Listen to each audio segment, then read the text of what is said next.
Okay, good morning, it is Sunday morning, 8 o'clock as usual, Central Daylight Time. It is March 31st, day before April Fool's Day. Whew. I don't usually do anything April Fool's Day. Some people get into it, but I don't. It's still really cold here. Of course, it's Iowa, but we have signs of spring. The trees are budding, which means I need to get out there and bless all the trees, which I do every year. And just makes things more. I feel like I appreciate the trees more when I do that. Okay, so this morning I want to talk about how to confirm that you really do have spirit attachment because there's some tricky things about that. And um, the big thing is, am I making it up? Is this just my imagination? And it's the same thing with working with the gods and your spirit guides and angels and whatnot. Am I making this up? Is this just my imagination? My answer is always yes, that you are making it up, but it is real. Both. Because I believe personally, this is my opinion, and everything I talk about on these videos is my opinion. I have a hard time saying this is the way it is because this is the way it is for me in my reality and in my perceptions, in my ability to consciously understand it. And so my understanding is that um, we use our imagination in order to, as a tool to peer through and understand and see and connect with the spirit world. It doesn't mean what you're seeing is exactly, I mean, I don't know, it gets a little murky, it's a little hard to explain. But like just a recap of why I'm doing these videos on spirit attachment is because I have a physical ailment and I decided, well, diseases and ailments and stuff like that, they have an energy of their own. They have a certain amount of intelligence. So I wanted to try casting it out like I would, like anyone would with a spirit attachment. And so I was treating it that way. And it actually, a lot of my symptoms went away. I still have the ailment, which I understand is my deal, what I need to deal with. But the discomfort went away and the cravings for food went away for an entire week, which was the longest it is ever. With any remedy that I take, it's usually just maybe 24 hours. I feel better, and then it all comes back, even though I'm continually taking the remedy. And so that also gave me pause as to, well, maybe this is a spirit attached to me. And I say spirit, that's a general term for anything invisible with intelligence that's invisible, that I cannot see, I can't touch, not tangible. Um, so I did that, and it worked for about a week, and then I started doing it more often and more often, and it kept coming back, and I wasn't getting the results, and I realized, maybe this is bigger than what I imagined. And there's the imagined. So imagination is a tool I feel I use in order to better understand what's happening. The subconscious mind gives us pictures, very good at giving us pictures and symbols.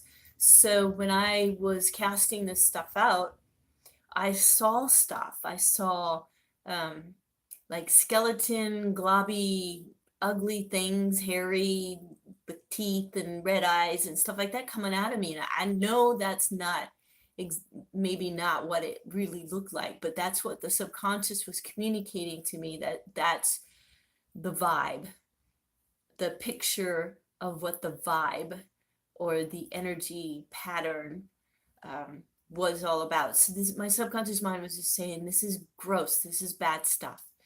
And so I feel we use our imaginations to better understand and communicate with our subconscious mind. Okay. The mind is extremely powerful. I know you know that. There have been stories, all kinds of stories, people healing their cancer, which was terminal, and there was no way of getting rid of their cancer, and that individual did a guided meditation every day and attacked the cancer, and eventually the cancer disappeared, and it was totally impossible according to science. And that's why I have a hard time with science. I always question science. Somebody comes out with, oh, this study said this. Well, how many people were in that study? Was there a control? How many people were in the control? And how did you conduct the study? And, there's some really wild conclusions that come to with these studies. So I always ask questions. And then people get upset that I'm a denier because I'm asking questions. No, I just want to understand better. Okay, so sorry, I got off on a tangent. Let's come back. Okay, so the subconscious mind has control of your behavior um, for the most part. Not totally 100% because you still have your conscious mind that you can consciously override sometimes. uh, it depends on a lot of different factors and what's happening. But in your subconscious mind, you have programming, you have, or you can call them beliefs, belief systems. And when they get triggered, it's very, very hard to override the subconscious mind. The subconscious mind is responsible for filtering out all the data and just allowing you to consciously see the data that's important to you, and that's based on your subconscious beliefs. So if I have a subconscious belief that says I'm not good enough, then an opportunity, say, to make my life better, to make more money, to be successful in the area that I want to be successful in. But if I believe I'm not good enough, my subconscious mind might filter that out. So I never even see the opportunity. I never recognize the opportunity. And it's a very powerful thing that the subconscious mind does, but it's invaluable because there are some things that we don't need to be wasting our time on. And if we can get the programs in the subconscious mind set up so that it lets the good opportunities in that will allow us to be successful but still be safe, and then other programs that says this is a waste of time and energy, this is not what the whole dawn being deems as important. So we need to filter that out. We need to get that correct. And so that it filters out the data that I don't need to be wasting my time on. I hope that makes sense. So it's kind of, I don't know, it's a tricky thing because the subconscious mind, once you reach the age of reason, it's very difficult to change the subconscious mind, very difficult to even contact and reach deep parts of the subconscious mind without hypnosis and without outside help. However, I have found with my students in the self-mastery course that a great deal has been able to surface, and transformation within the person's mindset. It's just been incredible with a lot of my students, just about every student. And so I know that the self-mastery course does a lot, but it doesn't do everything. I'm going to be very clear that it doesn't do everything. So there are still things that I struggle with that I am now looking at alternatives, some other, teachings, systems of doing this kind of work, maybe to teach me to go deeper. And also spirit attachment could interfere. This whole thing keeps wiggling. I'll try not to touch it, okay? Okay, so what I'm doing here is asking the question, am I making this up? Is this a placebo effect? And I think you all understand the placebo effect.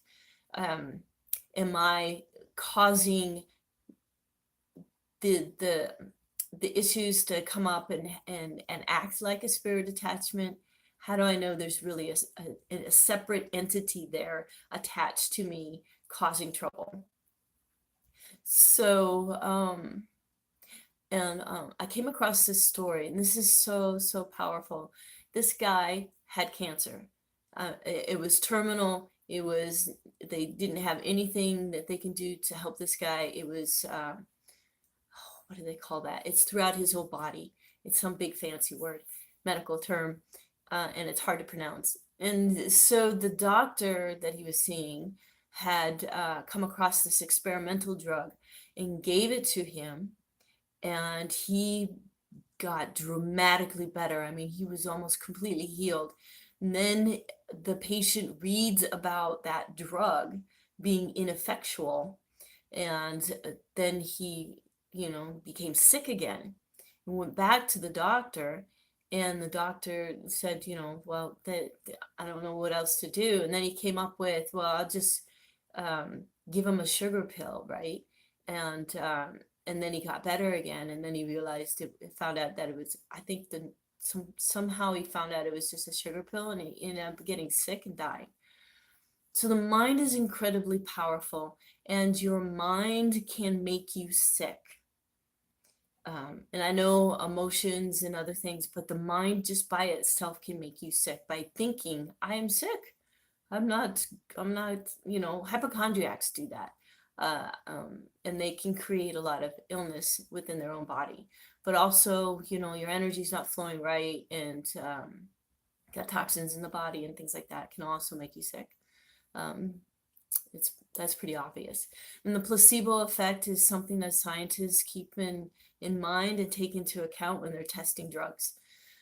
So it's the mind is just so very powerful. Okay, beliefs and programming. When I use the word beliefs or if I use the word programming, I'm using them interchangeably. Just want to make that clear. And your beliefs are not really yours. You've accepted them. And they come from other people, they come from your environment, and you draw conclusions a lot of times based on assumptions. You're very, very young and you can't reason for yourself. So you're taking it in, oh, this is happening because I'm not good enough. And as infants, as children, we see our parents as gods. They cannot do any wrong. Therefore, if mom and dad are mad and angry, then it's got to be my fault. Mom and dad are getting a divorce and no longer love each other, it's got to be my fault. And that's why children do that. They don't understand. And they believe it has to be their fault, something they're doing wrong. Okay. So once you have gotten to an older age, like 6 or 7 years old, you start to reason for yourself. Those beliefs are firmly planted in your subconscious mind to keep you safe. That is the purpose of them. That when a baby deer is born in the wild, in the forest, in the woods, the baby deer, it has to develop all of the understanding of what they need to stay safe. What does a predator look like? What do I need to do if a predator comes around in order to keep themselves safe? So they're constantly learning from the other deer around them and the other wildlife in the forest. And they are learning what they need to do to hear the communication. There's something scary here. We need to either run, or we need to hide, or we need to do this or that. So they're learning just in that we do the same thing. Unfortunately, we have parents that are dysfunctional, that have issues themselves, and they don't know how to train us and teach us and nurture us properly, because they're using dysfunctional programming themselves in order to try and raise us properly and according to their perceptions. So many times our beliefs create pain for us. And sometimes our beliefs create a certain, what I call status quo, in order to feel comfortable. This is the way it's always been. Therefore, I've always been abandoned. Therefore, every relationship I get in, into will be with somebody who's going to abandon me, because that's comfortable. That is my comfort zone.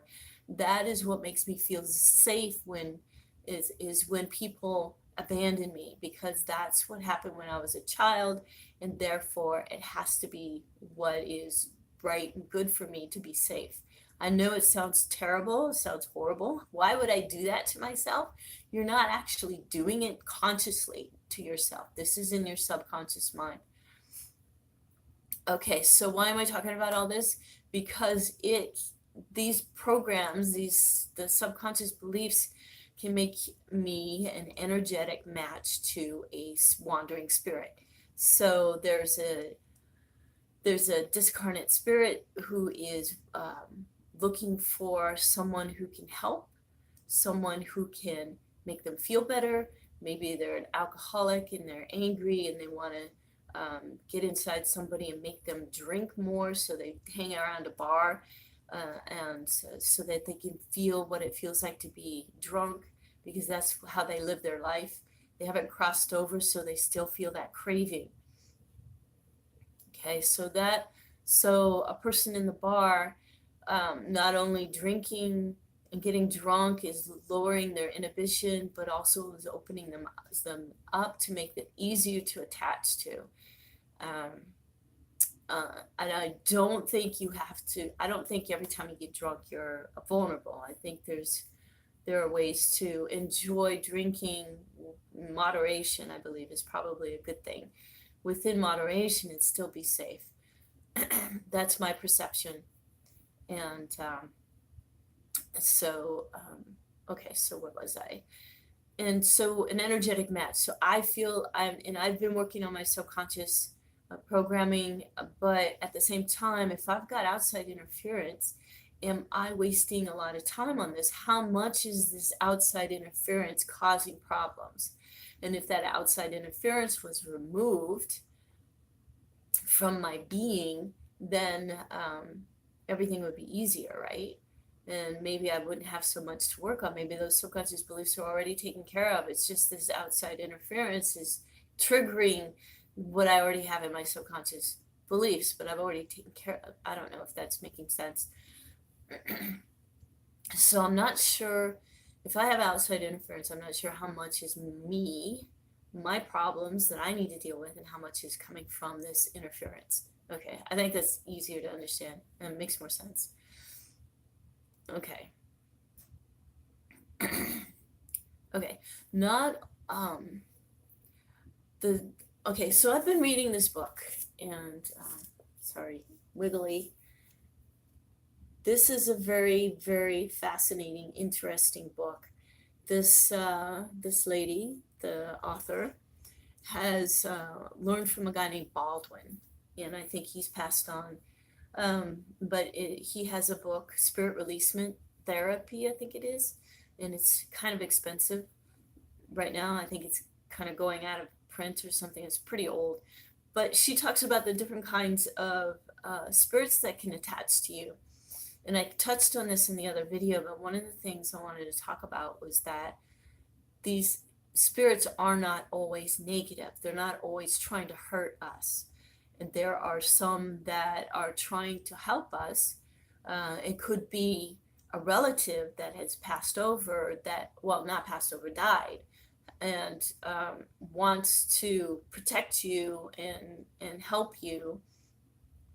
So their intentions are good, but they don't realize that they're interfering. And then she talks about non-human entity spirits that have never been human before, and they can get in there. There's this one. The story was that this guy went over to this person's house. The son had a fever, and he was praying for the child to heal the fever. And the husband came home and went into a rage and hit his wife and went after this guy. And then later, not long later, he felt like he was being attacked, and all sorts of things were, mentally in his body and stuff were happening. So he went to the author to have, to see what was going on. and it ended up being this very dark entity who said, or being, he said that it said that it had not ever been human, that he was sent to destroy this person. He was, that's all he, basically that's all he knew, that he was sent to destroy this person, destroy their mind, destroy the body, and make them die. So the author talked to the spirit and said, are you happy? And it said, no. Would you? And she called in the bright beings. These are the higher, like angels and higher beings, light beings that came in.